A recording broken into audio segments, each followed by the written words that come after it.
और चलिए अब खबरों में आगे बढ़ते हैं। बात करते हैं हाथरस की। तो हाथरस में सड़क किनारे बेकाबू होकर पलटा टैंकर के पलटने से डीजल का रिसाव हुआ। रोड पर चारों तरफ डीजल ही डीजल फैल गया।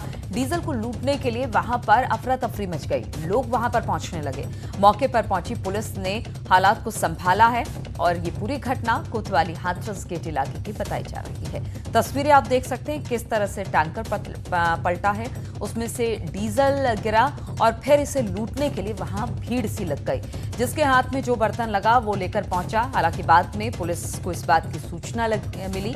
पुलिस वहां पर पहुंची और मौके से लोगों को हटाया गया है ताकि वहां पर जो टैंकर से बहता हुआ डीजल है उसको रोका जा सके और लोगों को भी वहां से हटाया जा सके। बताया जा रहा है कि ये मामला कोतवाली हाथरस के इलाके का है।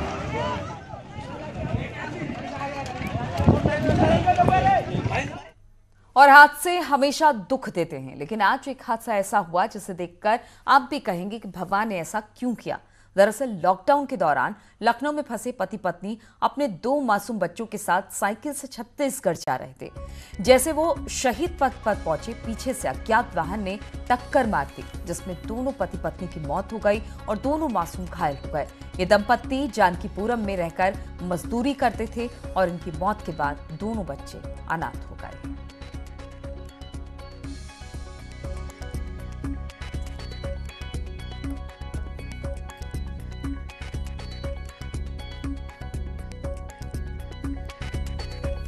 तो बार बार यही कहा जा रहा है जो जहां है वहीं पर रहे। पूरी कोशिश की जा रही है उनको वो मंगाने की, बुलाने की, लेकिन इस बीच एक और दर्दनाक हादसा हो गया जब एक दंपत्ति अपने 2 मासूम बच्चों के साथ साइकिल से छत्तीसगढ़ जाने लगे। जैसे ही वो शहीद पथ पर पहुंचे, किसी अज्ञात वाहन ने पीछे से टक्कर मार दी, जिसमें बच्चे तो दोनों बच गए हैं, लेकिन पति पत्नी की मौत हो गई है।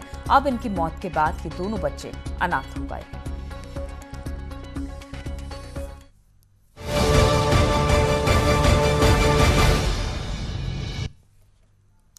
और 17 मई तक देश में लॉकडाउन है।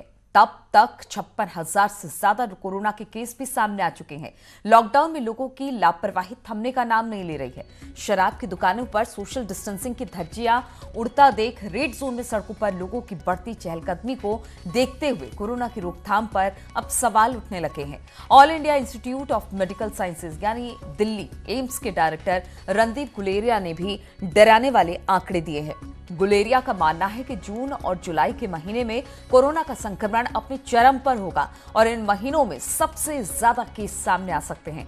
गुलेरिया ने यह भी कहा कि लॉकडाउन का सख्ती से पालन किया गया होता तो कोरोना पर जल्द काबू पा लिया जाता, लेकिन गुलेरिया के मुताबिक एहतियात बरतते हुए कोरोना के साथ जीने की अब आदत डाल लेनी चाहिए। संक्रमण के पीक पर पहुंचने के बाद ही कोरोना की महामारी खत्म हो सकेगी।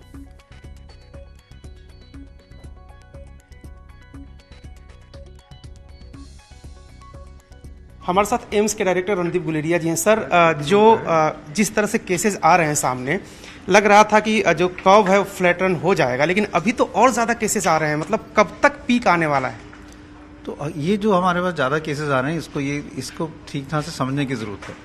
केसेस ज़्यादा आ रहे हैं, लेकिन हम टेस्ट भी ज़्यादा कर रहे हैं, तो इसलिए हम अगर टेस्टिंग ज़्यादा करेंगे तो केसेस भी कुछ हद तक ज़्यादा आएंगे। और अगर हम उसका रेशो देखें कि हमने कितने टेस्ट किए और कितने पॉजिटिव आए, तो रेशो लगभग उतना ही है, 4 से 4.5% का। तो केसेस जो ज़्यादा आ रहे हैं वो इसके कारण भी हो सकते हैं कि हम टेस्टिंग ज़्यादा कर रहे हैं। लेकिन ये बात भी सही है कि हम ये चाहते हैं कि अगर केसेस जो आ रहे हैं वो चाहे हम टेस्टिंग ज़्यादा करें, वो वहीं पर रहें या कम होना शुरू हो। वो अभी नहीं हुआ है, इसलिए ये एक हमें और आगे के लिए तैयारी करने की ज़रूरत है। एक चीज़ और ये समझने की ज़रूरत है कि जो हम कह रहे हैं केसेस ज़्यादा आ रहे हैं, वो गिने चुने एरिया से ही आ रहे हैं, जो हमारे हॉटस्पॉट्स हैं। भारत का बहुत ज़्यादा ऐसा हिस्सा है जहाँ पे केसेस बहुत कम हैं या डिक्लाइन पे हैं। तो हमें जो है फोकस जो करने की ज़रूरत है वो उन हॉटस्पॉट्स पे हैं जहाँ पे हम अग्रेसिव काम करके वहाँ के केसेस कम कर। रणदीप जी, ये हम जानना चाहते थे कि ये जो पीक आने वाला है, कब तक आपको लगता है कि ये अपने उच्चतम स्तर पे होंगे केसेस की जो संख्या है कोविड की? ये तो कई लोगों ने मॉडलिंग की है कहने के लिए। जो आमतौर लोगों ने जो मॉडलिंग किया उनका ये कहना है कि जून जुलाई तक पीक आएगा, लेकिन ये मॉडलिंग डेटा है, ये बेस्ड ऑन मल्टीपल वेरिएबल्स। इसके बेसिस पे और अभी जो स्थिति है उसको देख के उनका ये कहना है। कब तक पीक आएगा ये तो समय ही बताएगा। तो सर जो लॉकडाउन हुआ है, आपको लगता है इसका असर हुआ है या और ज़्यादा लॉकडाउन बढ़ाने की ज़रूरत है? लॉकडाउन का असर तो हुआ ही है, क्योंकि अगर हम देखें हमारे केसेस इतने नहीं बढ़े जहाँ पे हम थे कुछ हफ्ते पहले और आज जहाँ पे हैं, और देशों के मुकाबले हम बहुत अच्छा कर रहे हैं। हमें समय मिला है कि हम और अपनी तैयारी कर पाएँ, चाहे वो कोविड केयर फैसिलिटी हो, कोविड हॉस्पिटल्स हों, कोविड आईसीयू हों, या फिर टेस्टिंग की बात करें तो हम जहाँ पे हम 1000-2000 टेस्ट कर रहे थे, हम 80-90 हज़ार टेस्ट कर रहे हैं। तो लॉकडाउन से हमें तैयारी के लिए टाइम मिला है और हमारे केसेस भी इतने नहीं बढ़े हैं। तो जून जुलाई के लिए सर जो पीक आने वाला उसके लिए तैयार हैं आप लोग? उसके लिए तैयारी की गई है। जैसे आप रोज सुनते हैं कि हॉस्पिटल भी कोविड डेडिकेटेड हॉस्पिटल्स बने हैं, आईसीयूज तैयार हैं, लोग वेंटिलेटर्स हमने आगे हैं, और डॉक्टर्स की ट्रेनिंग भी हुई है। आगे जैसे जैसे केसेस बढ़ेंगे उसी हिसाब से हम देखेंगे। रणदीप गुलेरिया जी कह रहे थे कि जून जुलाई में कोविड के केसेस का पीक सीजन आने वाला है। कैमरामैन राजन के साथ अरुण सिंह, न्यूज़ 18 इंडिया, दिल्ली। और डॉक्टर गुलेरिया की बात भी सही साबित हो रही है, क्योंकि कानपुर में थोड़ी सी ढील मिलते ही लोग लॉकडाउन की धज्जियां उड़ाते दिखाई दिए। कोरोना का संकट कहीं से भी अभी कम होता नहीं दिख रहा है। अगर हम एक्सपर्ट्स की बात करें तो आने वाले 1.5 महीने में ये चीज और उभर के आएगी, क्योंकि जिस प्रकार से लोग अभी तक पूरी तरीके से अपनी टेस्ट नहीं करा रहे हैं और ये एक से दूसरे तक बढ़ता जा रहा है। सोशल चेंज को तोड़ना पड़ेगा। लॉकडाउन में ढील होने के बाद से कई लोग नॉर्म्स को फॉलो नहीं कर रहे हैं। अगर हम ऑल इंडिया मेडिकल इंस्टीट्यूट के डायरेक्टर की बात माने तो जून और जुलाई के समय में और बढ़ के आ गया। वही हाल कानपुर के डॉक्टर्स का भी कहना है कि ये कहीं ना कहीं परेशानी का सबब बनता जा रहा है। जिस हिसाब से प्रेडिक्शन चल रहा है उस हिसाब से अगर सब लोग हेल्प करेंगे तभी हम लोग इसको कंट्रोल कर पाएंगे। अगर स्वास्थ्य विभाग अपनी तरफ से काम कर रहा है, डॉक्टर्स की टीम अपनी तरफ से काम कर रही है, लेकिन अगर अवेयरनेस नहीं रहेगी, लोग अपने टेस्ट वगैरह टाइम टू टाइम नहीं कराते रहेंगे, तो फिर ये स्थिति और भयावह हो सकती है। क्योंकि इसके लिए सबको मिलकर ही काम करना जरूरी है।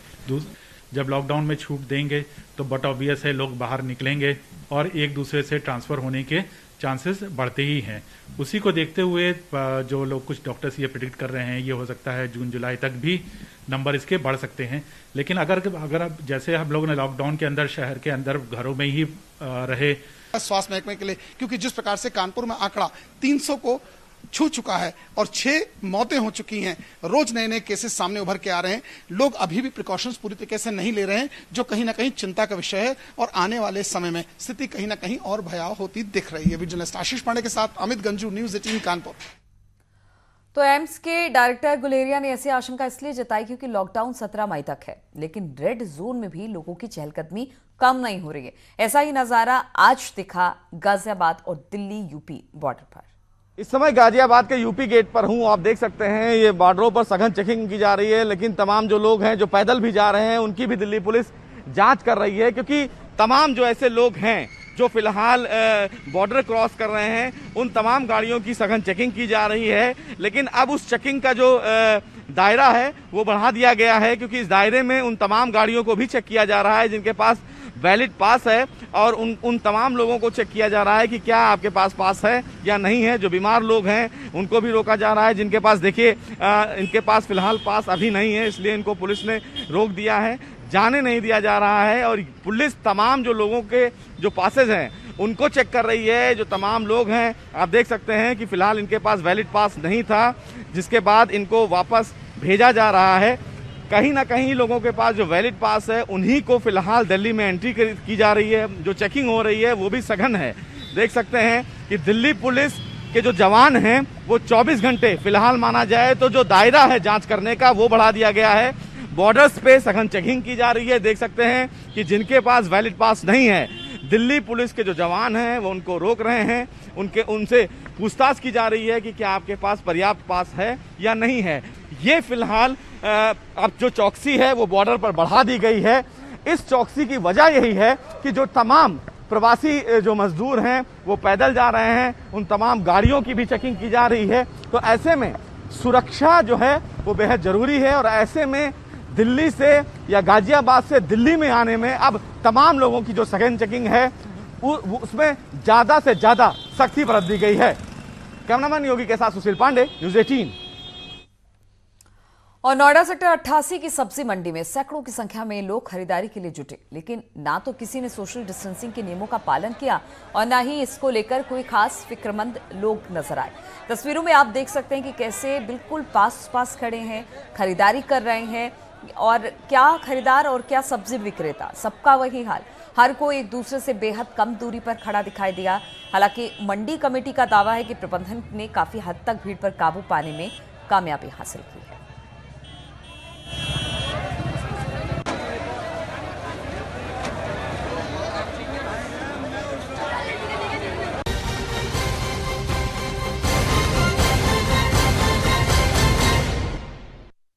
और जनसंख्या के मामले में भारत चीन से पीछे है, लेकिन ज्यादा नहीं।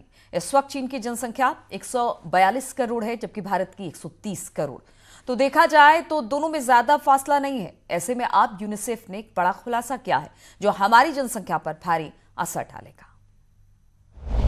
2020 में भारत तोड़ेगा रिकॉर्ड, सबसे ज्यादा बच्चे होंगे पैदा, मार्च से दिसंबर तक लेंगे जन्म। यूनिसेफ ने मार्च और दिसंबर के बीच देश में 2 करोड़ से अधिक बच्चों के जन्म लेने की संभावना जताई है। मार्च में भारत में कोरोना वायरस के कारण लॉकडाउन लगा दिया गया था, जो अब तक जारी है। इसलिए 9 महीनों में भारत में सबसे अधिक बच्चों के जन्म रिकॉर्ड का अनुमान है। 11 मार्च से 16 दिसंबर के बीच पैदा होने की बात कही गई है। यूनिसेफ ने चेतावनी भी दी है कि दुनिया भर में महामारी के दौरान गर्भवती हुई महिलाओं और उनके शिशुओं को मेडिकल सेवाओं से जूझना पड़ेगा।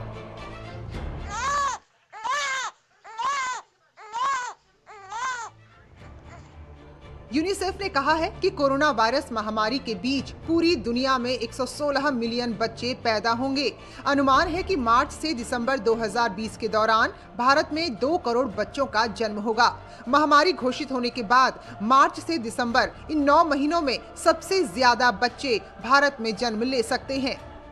यूनिसेफ ने 10 मई को आने वाले मदर्स डे से पहले ये अनुमान लगाया है। दुनिया भर में कुल 11 करोड़ 60 लाख बच्चों के पैदा होने का अनुमान है।